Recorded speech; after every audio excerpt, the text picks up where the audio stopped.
Hi friends, welcome to my channel. तो guys, आज हम पार्ट्स ऑफ स्पीच के सेकंड पार्ट के बारे में बात करने वाले हैं। तो सबसे पहले गाइस, अगर आपको नाउन नहीं आता है तो नाउन का वीडियो देख लें, नीचे डिस्क्रिप्शन में लिंक दी हुई है। क्योंकि गाइस, अगर आपको नाउन नहीं आएगा ना तो प्रोनाउन समझ में नहीं आएगा गाइस। तो चलिए शुरू करते हैं। प्रोनाउन प्रोनाउन का हिंदी में मतलब होता है सर्वनाम। तो इसकी डेफिनेशन पढ़ते हैं। Pronoun are words use in place of a noun.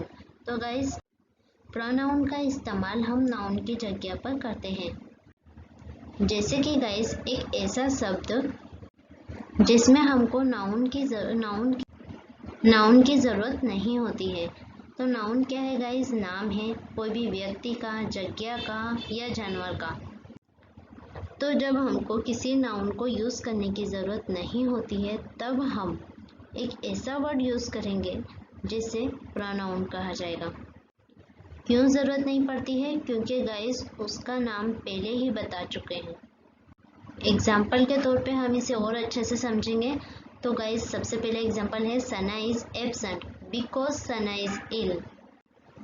तो सना एब्सेंट है क्योंकि सना बीमार है। तो गाइस, यहाँ पे हम दूसरे सेंटेंस में सना, जबकि एक लड़की का नाम है तो इसलिए हम उसकी जगह पे शी इस्तेमाल करेंगे। Sana is absent because she is ill. इसी तरह से गाइस, सेकंड सेंटेंस है Manoj is lazy. Manoj never wakes up early। Manoj आलसी है और वो मनोज जल्दी नहीं उठता है। तो इसी तरह से गाइस, मनोज एक नाउन हुआ। तो नाउन दूसरे सेंटेंस में हम उसी की बात कर रहेंगे। तो हम गाइस उसके नाम की जगह पे, जबकि मनोज एक लड़के का नाम है तो ही का इस्तेमाल करेंगे। जैसे कि Manoj is lazy, he never wakes up early। Okay guys. तो guys, I, you, we, he, she, it, they, ये सब गाइस हमारे प्रोनाउन में यूज़ होते हैं। तो प्रोनाउन में कब, कौन, कहाँ पे, कैसे यूज़ हो रहा है, यूज़ होगा, ये सब हम डिटेल में पढ़ने वाले हैं गाइस। तो चलिए प्रोनाउन के टाइप्स देखते हैं। तो गाइस, हम यहाँ पे टाइप्स ऑफ प्रोनाउन देखेंगे। सबसे पहले है पर्सनल प्रोनाउन, दूसरे नंबर पे demonstrative pronoun, interrogative pronoun, relative pronoun, indefinite pronoun, reflexive pronoun, imperative pronoun, distributive pronoun, reciprocal pronoun. तो गाइस, सबसे पहले है पर्सनल प्रोनाउन। तो पर्सनल प्रोनाउन का हिंदी में मतलब होता है व्यक्तिगत सर्वनाम। तो गाइस, इसकी डेफिनेशन देखते हैं। पर्सनल प्रोनाउंस रिप्रेजेंट पीपल और थिंग्स। गाइस, इसे इस तरह से समझेंगे, किसी व्यक्ति या चीज को सीधे तरीके से आने वाले शब्द को पर्सनल प्रोनाउन कहेंगे। तो गाइस, पर्सनल प्रोनाउन कौन कौन से हैं? I, you, he, she, it, we, they. वैसे तो गाइस, पर्सनल प्रोनाउन में 3 टाइप्स हैं। तो ये जो हमारे पर्सनल प्रोनाउन है, ये कौन से टाइप्स में आते हैं? Subjective personal pronoun.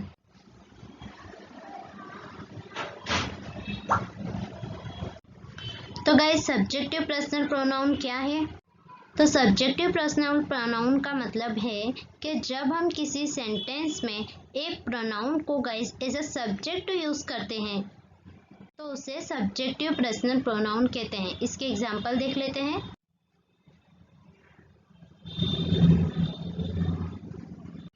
तो सबसे पहला गाइस एग्जांपल है, you have take a good decision. You जो है गाइस यहाँ पे वो सब्जेक्टिव पर्सनल प्रोनाउन के तरीके पे इस्तेमाल हुआ है। सेकंड एग्जांपल है, दे आर नाइस। तो दे जो है वो एक से ज़्यादा लोगों के लिए इस्तेमाल होता है, तो दे भी जो है वो यहाँ पे सब्जेक्टिव पर्सनल प्रोनाउन इस्तेमाल हुआ है। तो अब गाइस पर्सनल प्रोनाउन के टाइप्स देखते हैं। तो गाइस, यहाँ पे है पर्सनल प्रोनाउन के टाइप्स। तो पर्सनल प्रोनाउन 3 टाइप्स के हैं। सबसे पहले है सब्जेक्टिव पर्सनल प्रोनाउन, सेकंड है ऑब्जेक्टिव पर्सनल प्रोनाउन और थर्ड है पॉजेसिव पर्सनल प्रोनाउन। तो हम सब्जेक्टिव पर्सनल प्रोनाउन तो देख चुके हैं गाइस। अब बारी है ऑब्जेक्टिव पर्सनल प्रोनाउन की। तो ऑब्जेक्टिव पर्सनल प्रोनाउन का हिंदी में मतलब होता है गाइस उद्देश्य व्यक्तिगत सर्वनाम। Some pronouns act as the object of sentence of a sentence they are said to be pronouns of the objective personal pronoun। तो गाइस इसे इस तरह से समझेंगे कि जैसे देखिए कुछ वाक्य जो ऑब्जेक्ट के आदेश के रूप में काम करते हैं उनको ऑब्जेक्टिव पर्सनल प्रोनाउन कहा जाता है। जैसे कि ऑब्जेक्टिव पर्सनल प्रोनाउन नीचे दिए गए हैं। आई की जगह पे हम मी का इस्तेमाल करेंगे, ही की जगह पे हर का इस्तेमाल करेंगे, इट की जगह पे इट का इस्तेमाल करेंगे, यू की जगह पे यू का इस्तेमाल करेंगे, हिम की जगह पे शी की जगह पे हिम का इस्तेमाल करेंगे और वी की जगह पे अस का इस्तेमाल करेंगे। इसी तरह से धे की जगह पे धेम का इस्तेमाल करेंगे। धे जो है वो बहुत एक से ज़्यादा लोगों के लिए इस्तेमाल होता है। तो गाइस इसे हम सेंटेंस के ज़रिए एग्जाम्पल के ज़रिए अच्छे से समझेंगे। तो गाइस सबसे पहला एग्जाम्पल है I saw him in the market. मैंने उसे मार्केट में देखा। तो यहाँ पे उसे की जगह पे हमने हिम इस्तेमाल किया है, आप देख सकते हैं। तो ये है हमारा ऑब्जेक्टिव पर्सनल प्रोनाउन। इसी तरह से सेकंड एग्जांपल है you told them to wait outside. आपने उन्हें बाहर इंतज़ार करने के लिए कहा। तो यहाँ पे भी गाइस उन्हें की जगह पे हमने धेम लिखा है। तो यह भी हमारा ऑब्जेक्टिव पर्सनल प्रोनाउन हुआ। इसी तरह से थर्ड एग्जांपल है we give her money beautiful gift on her birthday. तो इसका मतलब होता है गाइस कि हमने उसे जन्मदिन पर कई उपहार दिए। तो यहाँ पे भी जो उसी की जगह पे हमने इस्तेमाल किया है हर, तो ये हमारा हुआ ऑब्जेक्टिव पर्सनल प्रोनाउन। तो गाइस इसी तरह से नेक्स्ट एग्जांपल है कि नेहा वॉज विथ मी। तो नेहा जो है गाइस यहाँ पे वो नाम पहले से ही नाउन दे दिया है।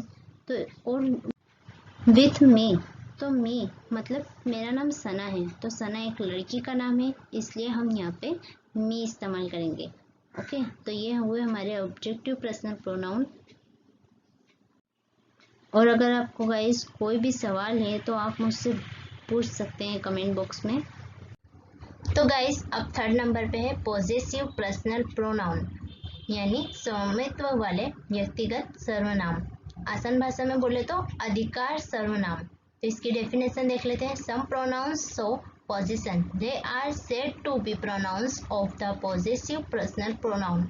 यानी गाइस इसे इस तरह से समझेंगे कि कोई चीज़ जिसके लिए हम जिस पे हम अधिकार के तौर पे बात करते हैं, जैसे कि ये उसकी है, ये उसका है, ये मेरी है, ये उनका है, इस तरह से जो इस्तेमाल वर्ड होते हैं वो सब पॉजेसिव पर्सनल प्रोनाउन में आते हैं।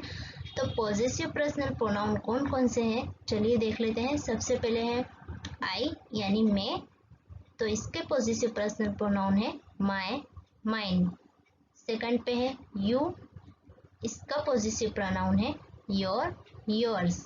थर्ड पे है ही जो है ना वो लड़कों के लिए इस्तेमाल होता है, इसका पॉजेसिव प्रोनाउन है हिज। उसका या उसकी। आगे है शी, सी जो है वो लड़कियों के लिए इस्तेमाल होता है, इसका पॉजेसिव प्रोनाउन है हर, हर्स। उसका, उसकी। इसी तरह से आगे है वी, तो इसका पॉजेसिव प्रोनाउन है अर्स, सॉरी अर या अर्स। आगे है धे जो है वो एक से ज्यादा लोगों के लिए इस्तेमाल होता है, इसका पॉजेसिव प्रोनाउन है धेर, धेर्स। आगे है इट है जो नॉन लिविंग के लिए इस्तेमाल होता है या एनिमल के लिए। तो नॉन लिविंग यानी बेजान चीजें, तो इसका पॉजेसिव प्रोनाउन है इट्स। गाइस इसे एग्जांपल के तौर पे अच्छे से देख के समझते हैं। जैसे कि है एग्जांपल में, हमारे फर्स्ट एग्जांपल में दिया हुआ है कि दिस इज माय बुक। तो यहाँ पे गाइस जो माय है वो पॉजेसिव प्रोनाउन के तौर पे इस्तेमाल हुआ है, और ये जो यहाँ पे सेंटेंस मतलब सेंटेंस में माय है वो एडजेक्टिव है, ये हम आगे पढ़ेंगे। सेकंड एग्जांपल देखते हैं कि माइन कहाँ पे लगता है। तो माय और माइन कहाँ पे कैसे लगता है ये हम कब समझेंगे, सेंटेंस देख के। तो सेकंड सेंटेंस है this book is my book. तो माइन जो है वो माय बुक और बुक मतलब बुक दो बार आ गया है। तो माइन जो है वो तब रिप्लेस होता है जब वो दो शब्द को, माय को और बुक को रिप्लेस करता है, उसकी जगह पे रिप्लेस होता है। जिससे कि आप देख सकते हैं कि this book is my book की जगह पे हम लिखेंगे दिस बुक इज माइन। समझ में आई गाइस? हम वहाँ पे माई बुक नहीं लिखेंगे, अगर हम इसकी जगह पे हम लिखेंगे माइन। इसी तरह से दूसरा सेंटेंस है गाइस। इसी तरह से नेक्स्ट देखते हैं गाइस।